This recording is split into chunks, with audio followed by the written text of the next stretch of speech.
from the crypt.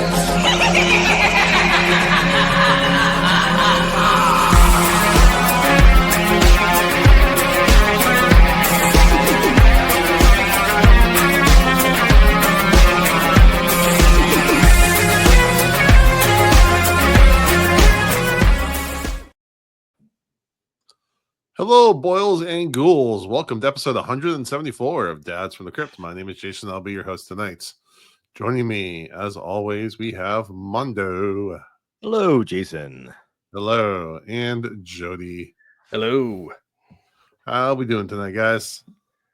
Well, you can see that if Emily's watching the video right here, I can't figure out how to use the smart lights in my office. And it's frustrating. Now, Mondo is currently in the red rooms. God. Oh, I was going to say the champagne room, but have you guys seen the Red Room yet? Or Red Room? What? Red Rooms? Red Room, is that the name? Yeah, I haven't seen it yet. It played at Chattanooga Film Fest this year, but I missed that screening, so I've been wanting to watch it. I would imagine it's a very uncomfortable movie to watch with a crowd. It seems like it's really intense from what I have heard. Like, I wouldn't say it's like not visually intense, but the subject matter is subject matter. Intense. Yeah. And some very intense performances.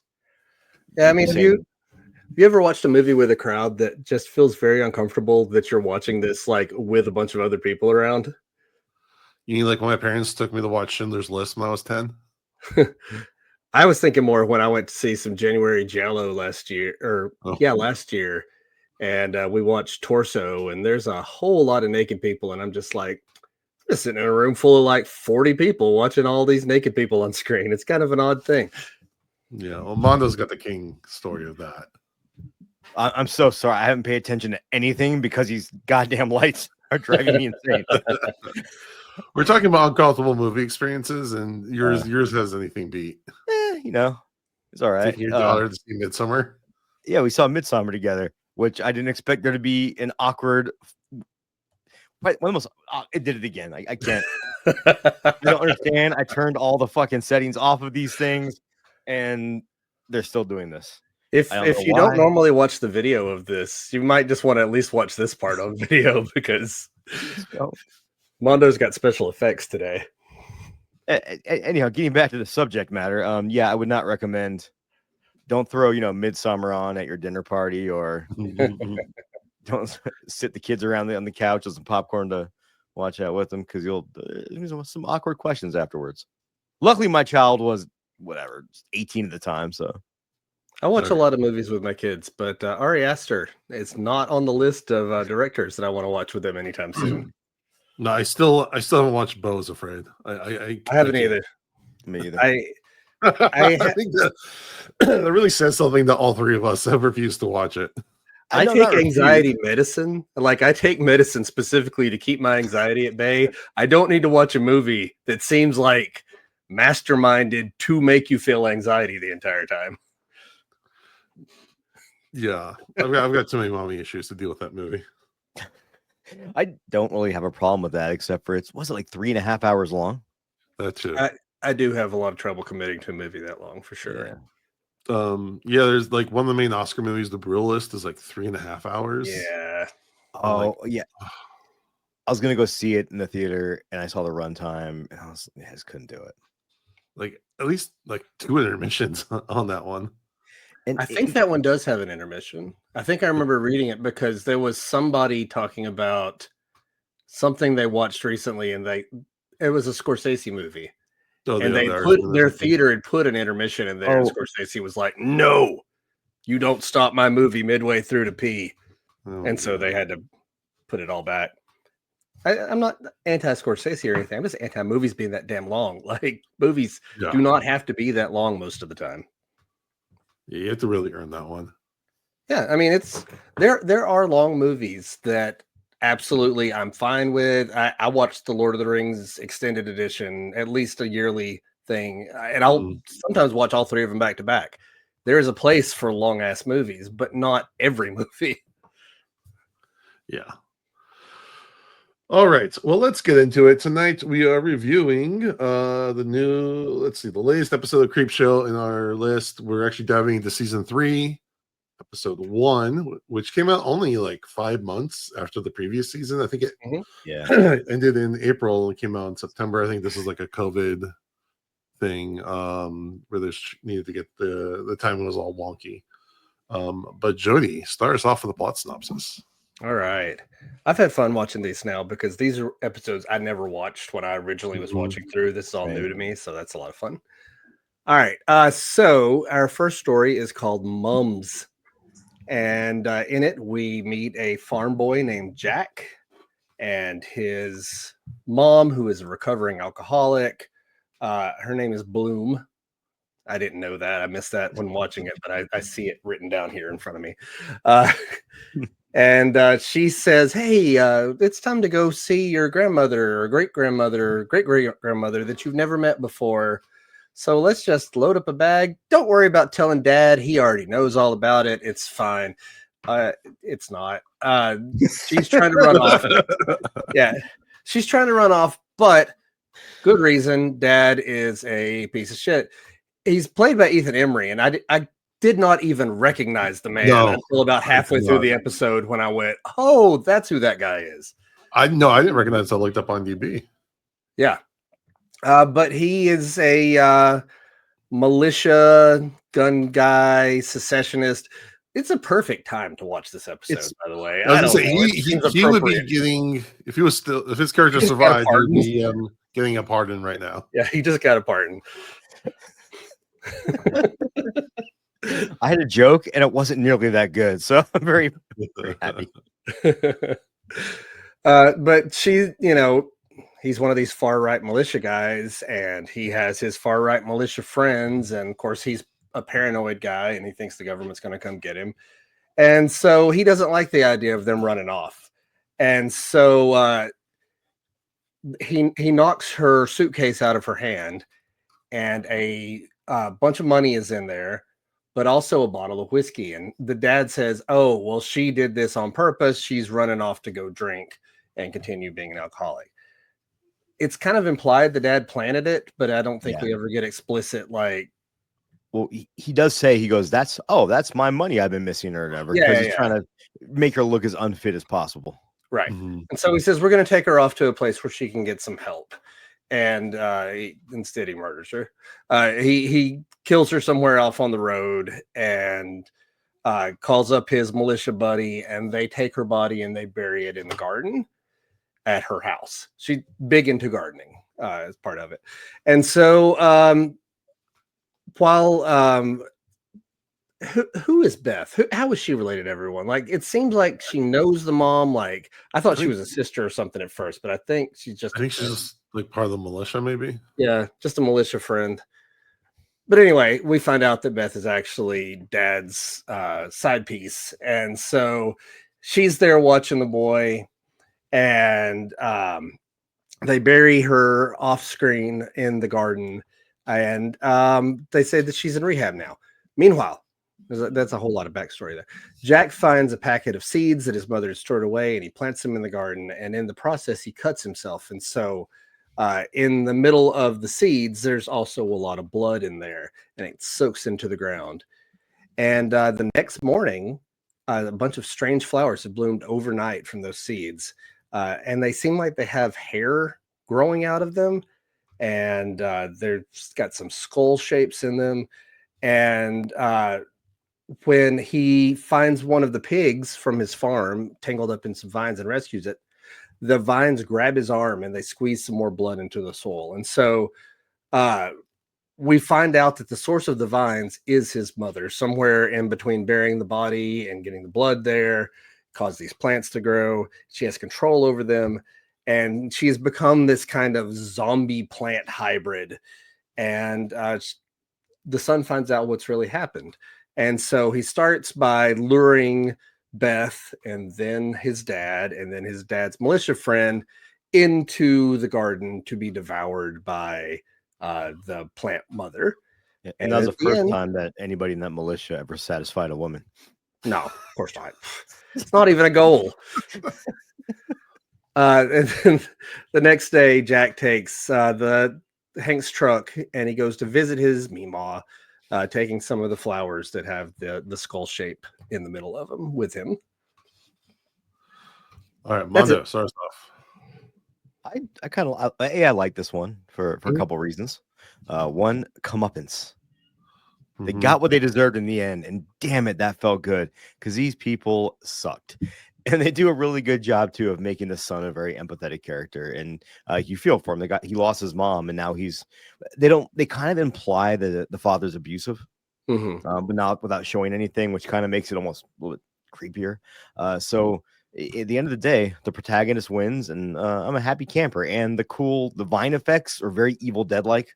I Mhm. really did enjoy those and enjoyed the effect. I like the makeup on the treeified woman at the end, and Mhm. so yeah. Overall, I thought this was a fun segment. All right, Jody. Yeah, I really had a good time with this. And like you were saying, Mondo, about halfway through, I was watching this one with my daughter, and I'm like, okay, they're doing the Tales from the Crypt thing where they are making these people as despicable as possible Mhm. so that by the time we get to whatever's going to happen to them, we're all excited about it. And yeah, it absolutely worked. They were despicable people. And in the end, they got eaten by a. There was something in the plant zombie thing that was like a hairy puppet with teeth that jumped out and grabbed one of them by Yeah. the face, and I thought it Cool. was awesome. I loved that little Yes. thing. It was only for like 1 second shot. I wish I got to see more of it, but cool effects from all of that. Cool seeing a bunch of people who deserve it get eaten by plant monsters, and you know, the little kid, he gets to live his life without those people in it anymore, and I think that's probably a good thing. So yeah, it was an enjoyable episode for sure. Yeah, it was overall pretty good. The effects by far were the best part. The kid was a pretty good actor. It was kind of cool seeing him, get his little revenge. The plot is a little paint by numbers. I feel like we've seen this kind of thing, this setup Mhm. before. Mhm. I was kind 'Cause it of worked. waiting. Well, yeah. Like half of the I was saying like on the originality scale. I was kind of waiting for the grandma to show up, and she was like, a botanist, witchy person, to kind of explain a little bit, or he would get there or something like that. They're kind of setting that up, but didn't really have My time for thought that. was my thought was then going to grandma's house was going to visit more plants. Yeah. Oh, Well, he brought the plant with him to visit Right. grandma, so I don't know that he's gonna go like, be social. yeah, exactly. But yeah, it's one of those things. In the end, I enjoyed it, but I was kind of like, okay, shitty father, little boy, it's kind of set up. It's a pretty standard Mm. Tales creep show, all those kind of thing set Yeah, up. I think what Tales did like really special was just really amp up the camp factor. Mhm. And just kind of like made them just like even like scuzzier, like almost to like a ridiculous degree. And I kind of missed that a little bit. This seemed like almost a little too not real, but like kind of after school special. At least as far as the family dynamic is concerned. Okay. And like again, what it made me think of like the Crypt episodes where like people are like over the top evil. Or maybe it was like the militia thing was just a little too raw this week. But I was thinking like a fitting punishment with the uncle who's like cheating people out of their coffins or whatever it is, that kind of level of like crazy evil. I mean, I mean, it's this was kind of made in interesting. 2021, so I'm sure it was inspired by real life Yeah. events kind of thing, Yeah. I think even though if you read the comics, the EC stuff is generally more, like I said, playful and Mhm. over the top than the Creepshow comics are. The Creepshow comics are definitely more straightforward. So I think it's intentional that what we're getting. But yeah, I'm with you. And that Tales from the Crypt, in my opinion, was like just maybe we're biased, but that perfect blend of campy horror. It's got a Yeah, little more I mean, playfulness to it. Yeah. yeah. I mean, it's not exactly fair to compare the two. I mean, you can't help but compare the two, but it's not Mhm. entirely fair. It's kind of a gray thing. We really should take it. I really should be taking it on its own, but we've watched so much of this stuff. It's Yeah. kind of I enjoyed this one for what it was, though. I thought, Mhm. it had that plot that's that classic plot, and good effects and good kills. And so yeah, I had enough. There was enough in here for me to enjoy. Oh yeah, I wasn't bored. Just I was missing a little special sauce. Yeah. Yeah. It was I didn't realize until perfectly just now that fine. this was directed by Rusty Cundiff. Yeah. Yep. He did Tales from the Hood, if I believe. Yeah, he directed Tales from the Hood. Yep. So many things, but yes. The story for this one All right. by And the next segment, Jody. Okay. All right. Oh, Joe Hill. Yeah. Oh, yeah. It's definitely Joe Hill story. Yeah, there was a little stutter there in our connection for a second, and so like I was talking, and then it like slowly brought your talking in, and then it sped up all of a sudden. So I don't know what happened. Technology's fun. I got my yeah. Anyway, that was Joe Hill wrote that story. That's what I was trying to say. All right, next segment. It's called Queen Bee. What's that? I have no idea what's going on tonight. Keep going. I didn't get the joke. I'm upset. 'Cause I feel like I missed what could have been a funny joke, and the moment has passed. It's gone. You can't do anything anymore about it.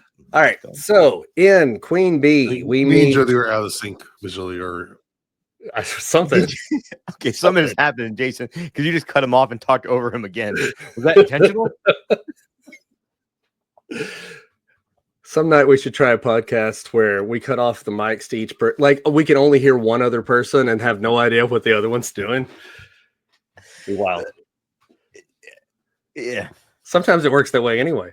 Yeah. All right. Tell what's happening, but we're just gonna keep rolling with it. All right, Jason.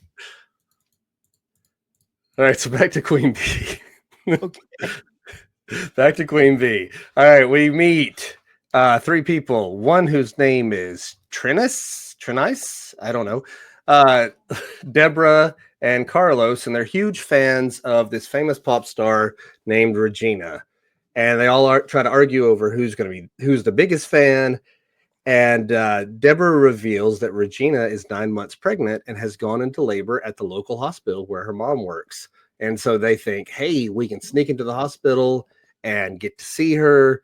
The guy who's with them is like, maybe we can take some pictures and sell them to magazines and make a bunch of money.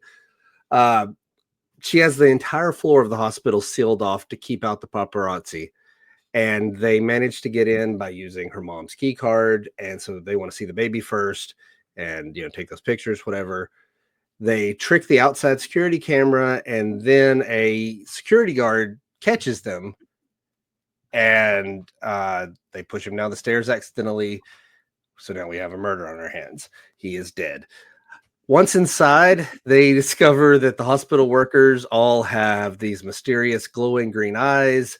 And when they find Regina, they witness as she is given something that looks like an epidural, except for it doesn't look like it makes her feel better. It makes her feel worse, and her body stretches and contorts in all kinds of weird body horror ways. And she turns into a giant bee, wasp lady, bug lady. Queen I don't bee? know. Queen Bee, yeah. I forgot that's what this one was called. I forgot the name of this episode and about halfway through, and so I'm like, I have theories, and all my theories did not pan out because I forgot about the whole bee thing. I thought there was the devil, like maybe she had made a deal with the devil to become a pop star, and she was having the devil's baby, but it was the bee thing. Anyway, so she senses their presence after Carlos tries to take some pictures and gives off a high-pitched scream that controls the doctors, and then takes over Carlos and Deborah. And so Trinice realizes that she has not been hypnotized because she has her earbuds in. And so she grabs some cotton, sticks it in Deborah's ears, and they're able to protect themselves from the mind control. And so they get past all the mind control staff, and Carlos had managed to take a picture of her in her bug form. And so they're going to reveal that to the world. But then Deborah says, wait, I don't want to reveal this to the world. She'll never make another album again. And then she takes the cotton out of her ears so that she can become her zombie slave once again. And so she becomes one of the glowy-eyed people.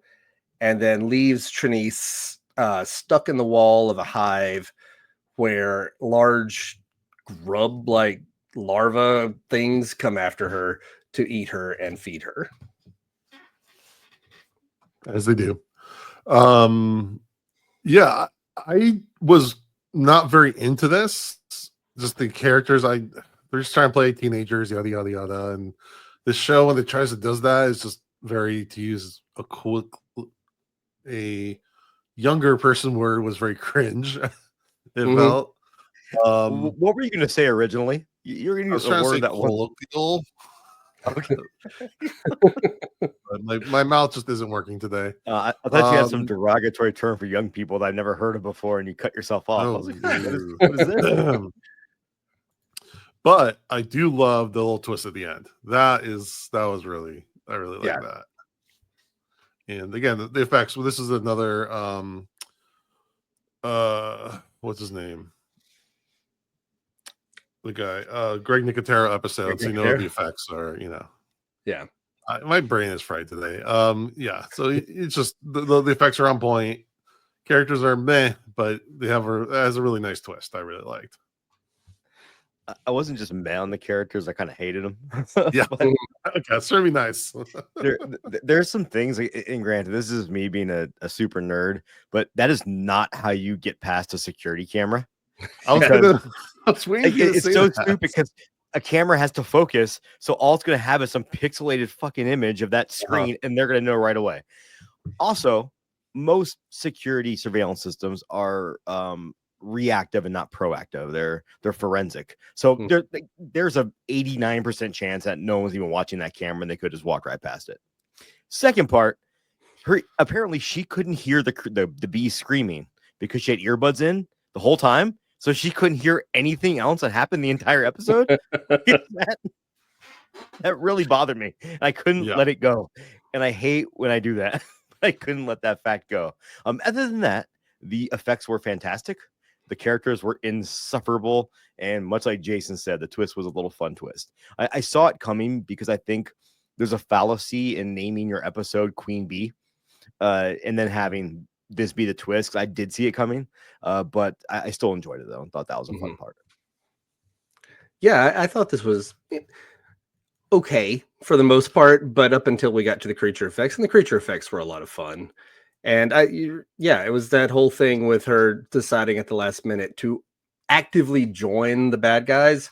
That was fun. I did like that. And like I said, I forgot it was called Queen Bee, so I had my own theories the whole time.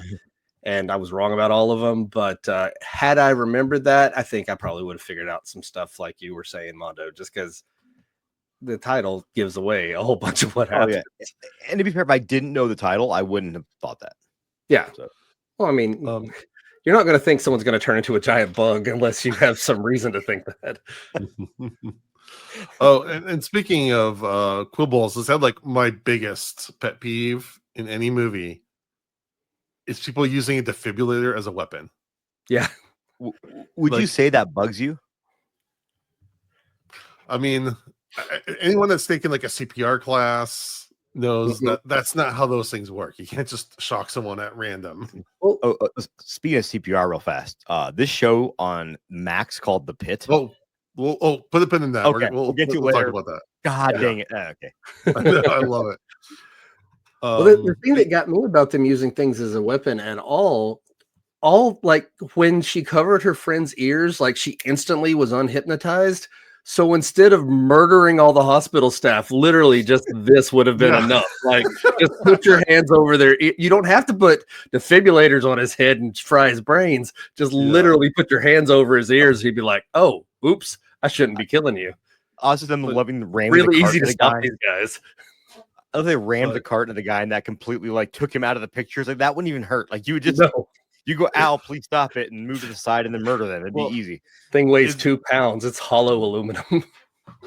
Right. Well, I saw them. They crouched down next to the car, and I saw the defibrillator on there. I'm like, oh no, please don't do it. Please don't do it. And then like she grabs a needle from it. I'm like, okay, use the needle, fine. And then they ram the car. I'm like, okay, fine, good. Just don't use the. And then they pick up the defibrillator. I'm like, no. Like nothing takes me out of a movie more than that. Like Scream 4. I'm sorry. But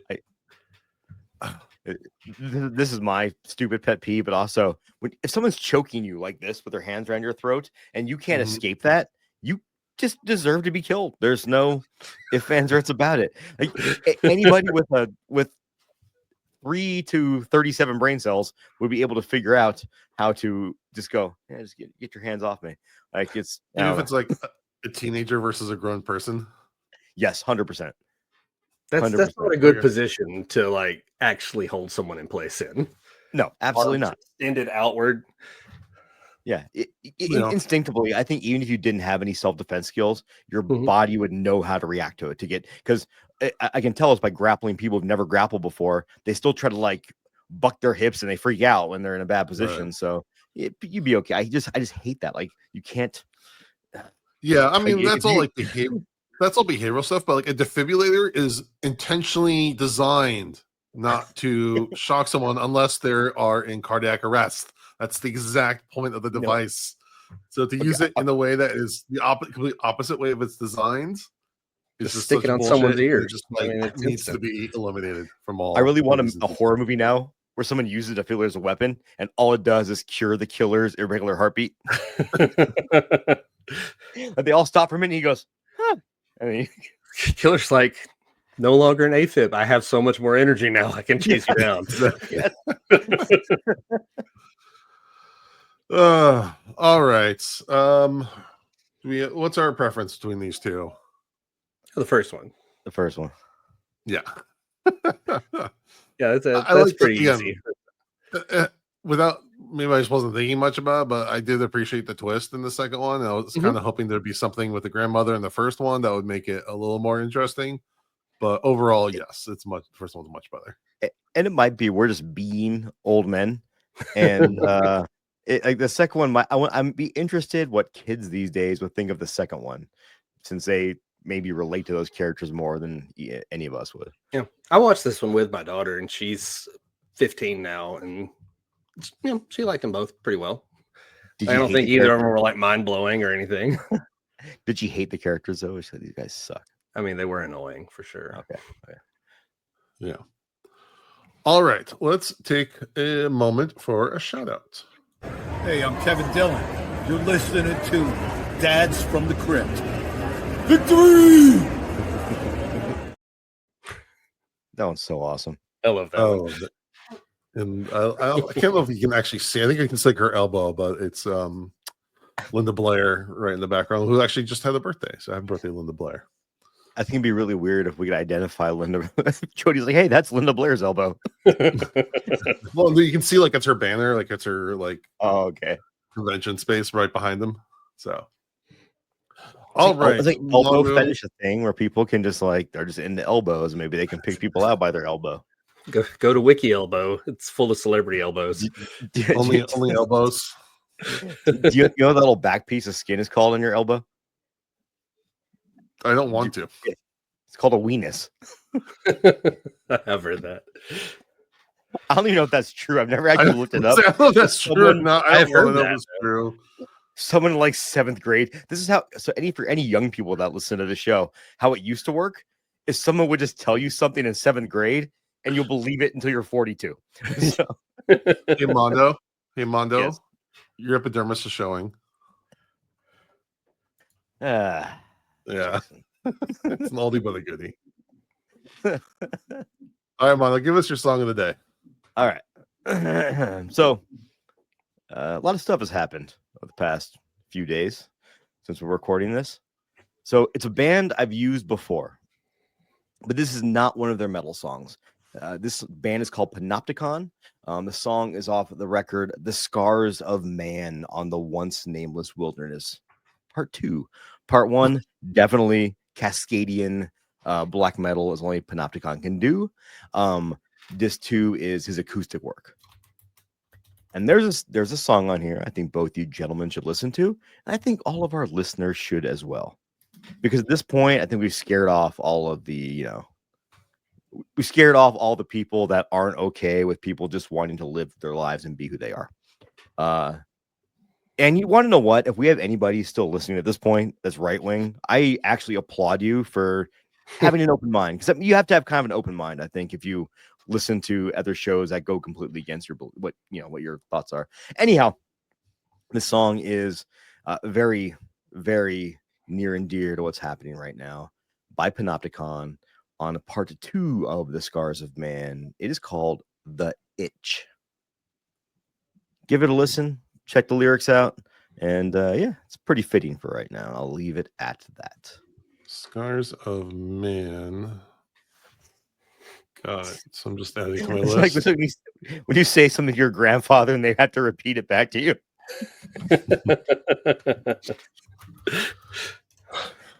So we're not going to go Jason's- with Dead Kennedys, Fuck Off Nazi Punks.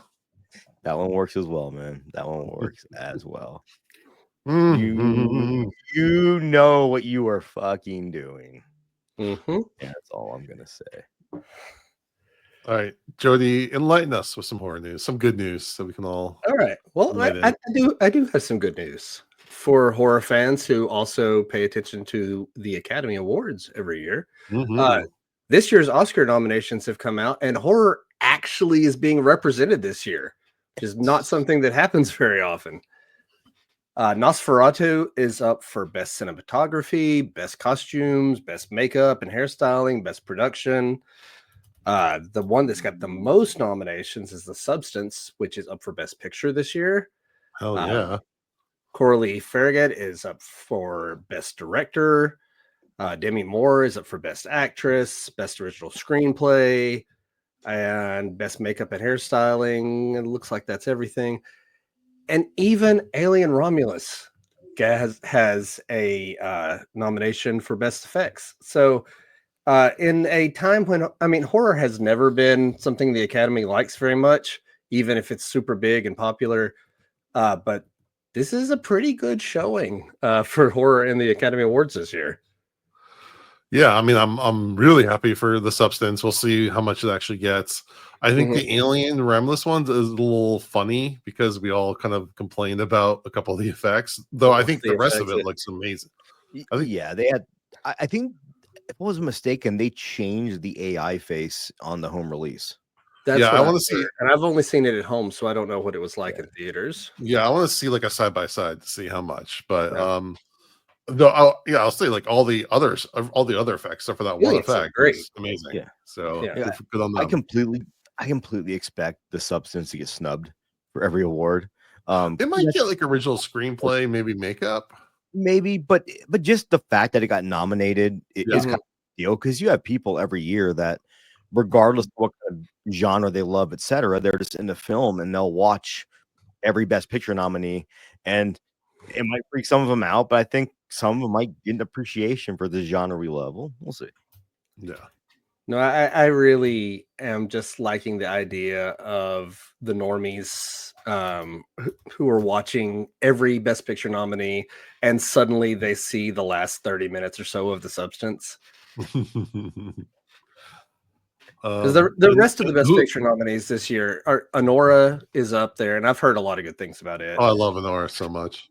The Brutalist, A Complete Unknown, Conclave, Dune Part 2. Amelia Perez has a ton of nominations and nobody likes it from what I've heard. Yeah, really. I'm Still Here, Nickel Boys, and Wicked are the Best Picture noms. So, you know, a lot of fairly typical Academy fare, and then just The Substance right there in the middle of it all. And I think that's great. Yeah, definitely. All right, let's talk about some upcoming releases. One of them I'm very excited about. Cineverse has saved the Toxic Avenger remake and will be getting an unrated theatrical release later this year. Yes. When they said it was like unreleasable, I'm like, I want it. Yes, of course. Like every horror fan is like, yes, unreleasable. Do it. I love, though, that it's actually getting an unrated release. You know, we got Terrifier 3 last year that was unrated. We have this unrated. So it seems like maybe movie theaters are starting to relax their policies a little bit more, and you can get some of these things in there that are a little bit harder. We talked about it when Terrifier. We talked about Terrifier 2. Like that opened the door, I think, for all this stuff to happen when theaters saw, oh, we can make we can make money doing this, which is, hey man, it's good for horror. Yeah. more releases. Nosferatu is now on digital and will come on physical media in February. So if you haven't seen it in theaters and you want to watch it, our friends at the Bloody Disgusting podcast, which if you haven't heard, we were on this week. So go check that out. That's cool. That's a podcast I've listened to for years. So just being on it was awesome. It was. We had a good time. Yeah. But if you watch it at home, make sure you either have a good sound system or you have headphones or something like that, because I've heard that's probably the thing you'll miss out the most if you only see it in your home setting. Mondo, did you get around to seeing it? No, never got a chance to see it in the theater. Yeah, and I'm kind of bummed about that, but it is what it is.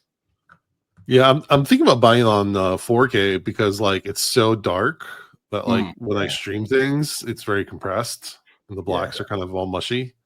I said it, once you start good one. When you start getting a physical 4K, man, it's a rabbit. You got on a rabbit hole, but damn, it looks even better. Mm-hmm. No, I'm definitely planning on picking up that one in 4K. There's some movies who just have enough artistry to them that it's worth seeing it in the clearest picture you can. Yeah. We also have some trailers that have come out this week. This is a complete shock. Amsterdam 2 trailer came out. Amsterdam is a semi-giallo movie from Amsterdam from like 1987 or something like that. Yeah. And suddenly we have part 2 coming out this year, I guess. So that's wild. Original Amsterdam, pretty fun. It's a killer in the canals around Amsterdam, and so he just disappears into the water after doing a murder, and it's a pretty fun story. So I mean, I'm definitely going to watch it. We also got Mutilator 2 that will eventually be released. So sequels 40 years later, why not? I thought it was fun. That was a fun. Mutilator 2 is fun. I really want to see it. Yeah, if you like the first one, this one's kind of somehow I love the first one. Way wackier. Okay. And the first one's kind of wacky, so it's a good time. Mutilator is one of those movies that has the perfect combination, I think, of like cheesy low budgetness and intense gruesome gore. Like it has both of those things, and I don't know how it manages to do. I think every bit of money they had went to special effects, and it's just there's a little bit of charm to it because I feel like nobody in there is a professional actor. In all honesty, it feels like a fan film, and I mean that in the best way possible. It's like it's a labor of love, a group of people in the early days that love slashers and they want to have a good time making a movie. And I think it, much like the amazing Jason X or Jason 10, I think it shines through. All right, another trailer that came out this week is Hell of a Summer, a movie made by Finn Wolfhard and also starring Finn Wolfhard. It looks like a lot of fun. Like I'm really into it. A bunch of people like in their, there's a guy in his 20s and some late teenage, early 20s kids at a summer camp. So it's a summer camp slasher, like a full out summer camp slasher in 2025. And that's enough for me to be happy. And it seems like a little bit of meta, like they kind of like at least know that like camp horror movies exist in this universe. Yeah. Oh yeah. Which is it's always kind of funny where people are so surprised. I'm like, you guys never heard of Friday the 13th? Like, it's a 40-year-old series at this point. Like you should know. Yeah. So yeah, it's got some playfulness to it. We also got a trailer for Drop, which is the new movie from Christopher Landon.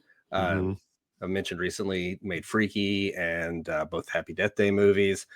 It looks like a lot of fun. It's about a woman going on a date and she keeps getting like random drops on her phone, like airdrop type stuff, that files start showing up, pictures start showing up.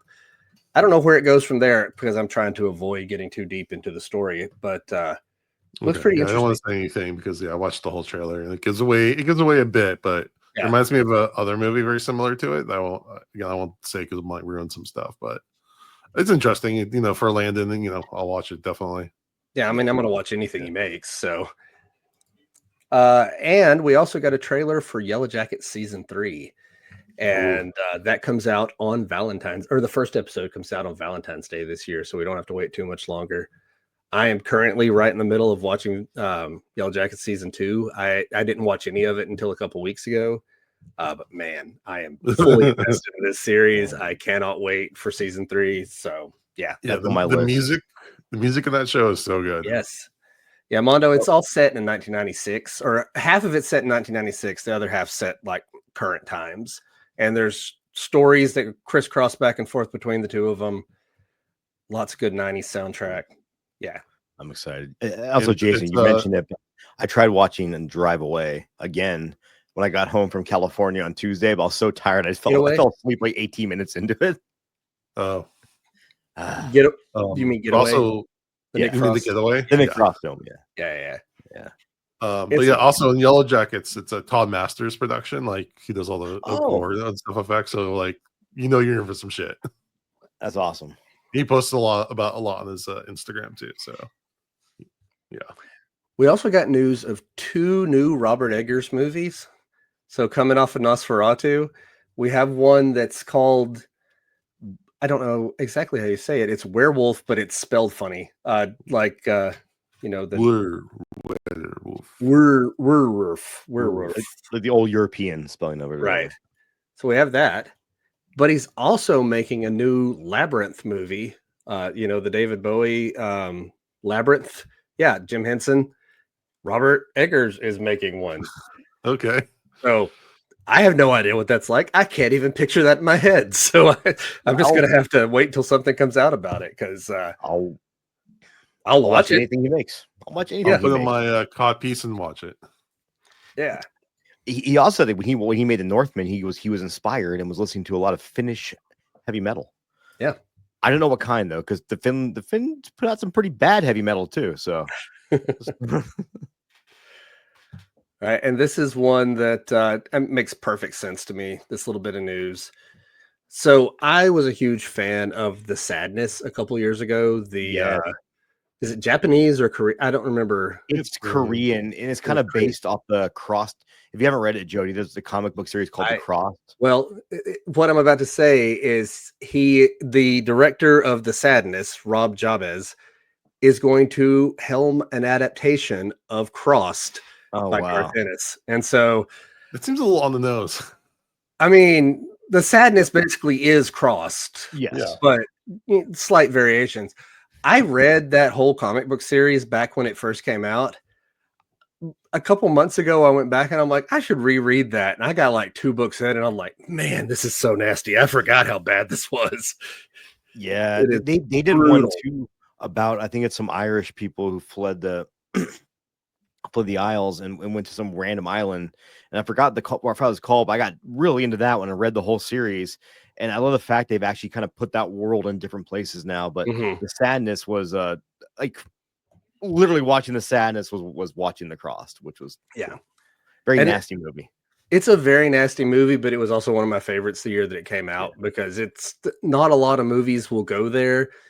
If you have this director making Crossed, Lord, I can't even imagine what that movie's going to be. I'll watch it. Let's just say the fact that movies are showing up unrated in theaters is the only way this movie will ever get a release. There's no R-rated version of Crossed that exists. I can't even imagine it. It's so nasty. It's so nasty. Yeah, it's a pretty messed up movie. But anyway, that's all the news I've got. There's a lot of cool stuff coming down the pike and a lot of cool announcements recently. So the Toxic Avenger is the one I'm most excited about, though. I thought that was dead and gone. So many movies have just vanished, and I'd given up. He spent money to make it, so I knew it was gonna have to get relaced at some point. It was just but I mean, on digital studios lately have been doing that though, like the Batgirl, Coyote versus Acme or whatever. Yeah, I want to see that. I do too. I love Acme. I love Wile E. Coyote. It's just gone. Like there's no release version of it. What was it? Batwoman was another one of those. They just decided like we'll just eat the money and like they have a whole streaming platform to dump those things on. I don't get into it, but it's some kind of tax thing. But all right. So in the 90s, when I was in high school, I took a bunch of healthcare classes. And when I was doing that, I got really into a show called ER, starring Noah Wyle. and produced and directed often by John Wells. Well, there's a new show called The Pit, starring Noel Wiley and directed by John Wells, and they were actually going to do make it an official ER reboot, but the Michael Crichton estate wouldn't let them, since it's based off of I don't know if it's based off a book, or at least he did the original screenplay for it. But I watched the first 2 episodes and it is fan-freaking-tastic. You haven't watched episode 3 yet? No, because I want to watch 2 at a time, and the 4th episode just came out I think today, so I was gonna after we record I was gonna watch the next 2. I am into the show. I am super into the show. It is incredibly good. It follows that 24 format, right? Mm-hmm. Where it's every episode's an hour of the day, and it's just intense. Like at first, I thought I was gonna have to turn it off because the first episode is giving me anxiety. But once I kind of realize who they're focusing on, et cetera, I kind of smooth that out. But it's a hell of a show. Because it's on HBO Max, they can actually show much more gore, like realistic gore. Like there's a part where a guy, gore. Yeah, really. Like there's a part where a guy, I forgot how, but he messed up his face. Like I think he hit pavement in an accident, and his whole face is not attached to the rest of his head, so it's just kind of moving around. Like, oh, okay. I've heard enough about this that I'm definitely going to check that one out. And it's cool because there's lots of stuff that they're setting up that is going to pay off at some point, but you just don't know how. Like lots of little character moments that are just going to be weaved in. I'm curious. I think it's I think it's 15 episodes is what I saw online. So I'm curious if it's going to be. I know. I'm curious if it's going to be sequentially the whole way through, or if there's going to be a flashback episode here or there to kind of fill in some other stuff. But yeah, again, if you love ER, this is an even better version. Because I watched ER, I think during pandemic or whatever, and some stuff hasn't aged great. But this one, there's no music, which I love when they do that, is to make things more serious. So there's no music telling you how to feel about anything. It's just cold medical. I'm really, really into that, and it's actually funny because I have a cousin who moved to LA a couple years ago, and she just got married to a guy who works in production design. He worked on that show, so that's cool. Yeah, so he showed me some behind the scene pictures. It was neat. Yeah, I never got into ER when I was younger, but I will tell you a very, very sad story. And that was I was at my friend's house, and his brother was married to this lady, and I was 17, 18 maybe, and she was divorcing him and trying to take his kids. Well, this happened later, but at the time she was there, and they were announcing the live episode of ER. Yeah, I remember that one. And in front of other human beings, she states, "That's bullshit. They can't do that. They're not real doctors."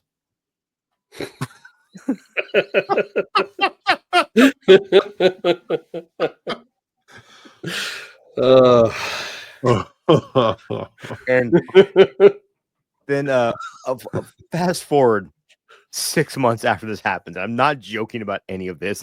I wish I was, but this is the kind of shit you hear, and you can't forget 24 years later. And so months pass, and she divorces this man.